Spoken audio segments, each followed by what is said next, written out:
இது சுஜாதா அவர்களின் வழி தெரியவில்லை.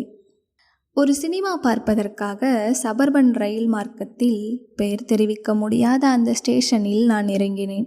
படம் நான் சென்னையில் தப்பவிட்ட படம்.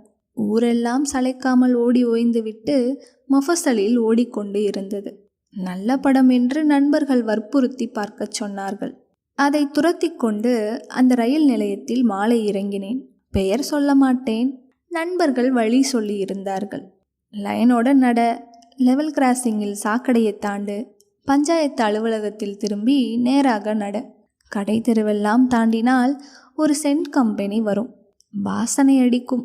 அங்கே இடது பக்கம் திரும்பி கல்லெறிகிற தூரம் நடந்தால் நெல் வயல் வரும். அதற்கு முன் கொட்டகை தென்பட்டு விடும் என்று தென்பட்டது. தென்னங்கீற்று சிங்கிள் ப்ரொஜெக்டர் சோடா கலர் கைமுறுக்கு கொட்டகை. டிக்கெட் வாங்கி உள்ளே போய் உட்கார்ந்தேன். ஒரு நாய் காலடியில் ஓடியது. கொசு காதடியில் பாடியது. காஞ்சனா ஈஸ்ட்மேன் கலரில் சிரித்தாள். ஆனால் இந்த கதை அந்த சினிமாவை பற்றியது அல்லவே. சினிமா பார்த்துவிட்டு நான் ஸ்டேஷனுக்கு திரும்பிய போது எனக்கு ஏற்பட்ட வினோத அனுபவத்தை பற்றியது. படம் சற்று நீளமான படம். முடிந்து திரும்பும்போது எனக்கு நல்ல பசி. கடைசி ரயிலை தவறவிடப் போகிறேனே என்கிற கவலை. மாம்பழத்துக்கு போய் சப்பாத்தி சாப்பிட்டு கொள்ளலாம் என்று வேகமாக நடந்தேன். வந்த வழி ஞாபகம் இருந்தது. அப்படிதான் நினைத்து கொண்டு இருந்தேன். இரவின் இருள் காரணமோ அந்த தெருக்களின் பின்னல் காரணமோ வழி தவறவிட்டேன். போகிறேன் ஸ்டேஷனையே காணோம். நான் கவலைப்பட ஆரம்பித்தேன்.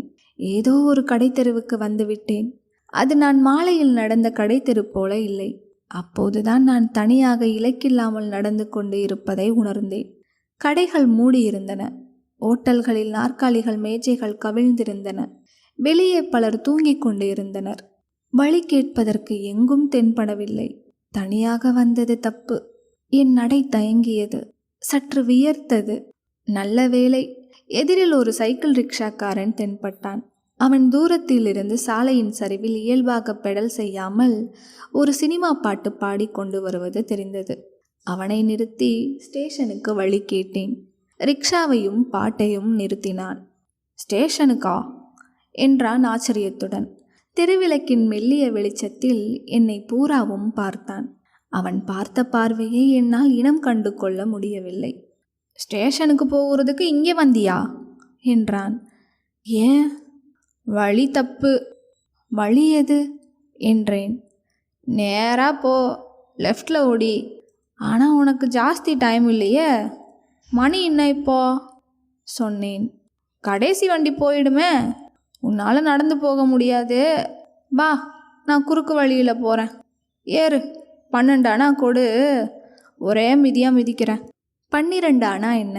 12 ரூபாய் கொடுக்க தயாராக ஏறிக்கொண்டேன். அவன் மிதித்தான். சைக்கிள் ரிக்ஷாவை ஒடித்து திருப்பி நான் எந்த வழியாக வந்தேனோ அந்த வழியாக செலுத்தினான். எனக்கு சந்தேகம் ஏற்பட்டது. இப்படியா போகணும் என்றேன். ஆ என்றான். அவன் செய்த சப்தத்தை ஏறக்குறைய அப்படிதான் எழுத முடியும். கடை தெருவிலிருந்து விலகி நேராக ஒரு சந்தில் சரிந்தான். சந்தில் இருட்டாக இருந்தது. தன் சினிமா பாட்டை தொடர்ந்தான். மெட்டு மட்டும்தான். வார்த்தைகளுக்கு பதில் தந்தானே தந்தானே தந்தானே. பாட்டை நிறுத்திவிட்டான். கேட்டான். அவசரமா போகணுமா? ஆமாம் என்றேன். ஏன்? இல்லை, சும்மா கேட்டேன். மறுபடியும் தந்தானே தந்தானே தந்தானே. என் பயம் சற்று அதிகமாகியது. ரிக்ஷா சென்று கொண்டே இருந்தது. மறுபடியும் ஒரு சந்தில் ஓடித்தது. ஏன் பயப்படுகிறேன் என்று யோசித்து பார்த்தேன். அடுத்து நடக்கப் போவது என்ன என்பது தெரியாததால், இருட்டால், அந்த பாழாய் போகிற பாட்டால் என்னிடம் எவ்வளவு பணம் இருக்கிறது என்று யோசித்தேன். ரூபாய் 30 என்னவோ. ஆனால் ரிஸ்ட் வாட்ச், மோதிரம். அவன் என்னை எங்கு அழைத்து செல்கிறான்? சற்று நேரத்தில் எனக்கு தெரிய வந்தது. ஒரு வீட்டின் எதிரே ரிக்ஷாவை நிறுத்தினான். இறங்கிவிட்டான். ரிக்ஷாவின் முன்பக்கம் விளக்கை ஊதி அணைத்தான். இரு வரேன் என்று சொல்லிவிட்டு அந்த வீட்டின் கதவை மெதுவாக தட்டினான். தட்டின தினசில் ஒரு சந்தேகம் இருப்பதாக எனக்கு பட்டது.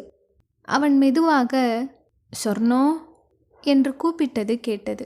உள்ளே இருந்து யாரு என்று கேட்டது. பெண் குரல். நான் தான் கோபாலு. சலங்கை சத்தம் கேட்டது. இல்லை, அது வளையல் சத்தம். கண்ணாடி வளையல்கள்.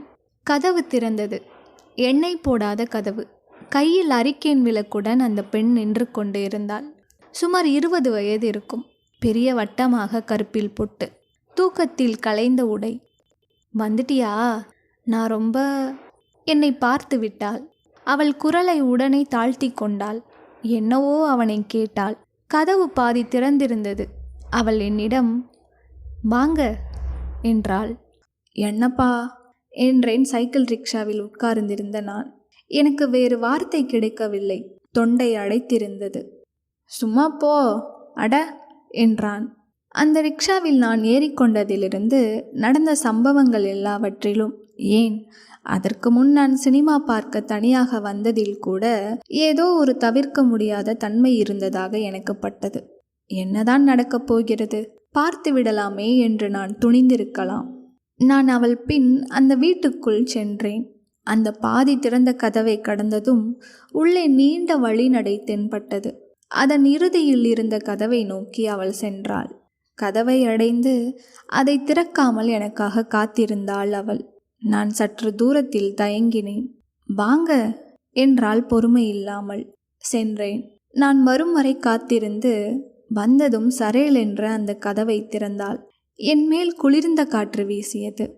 அதோ பாரு, அதான் ஸ்டேஷன், போ என்றாள்.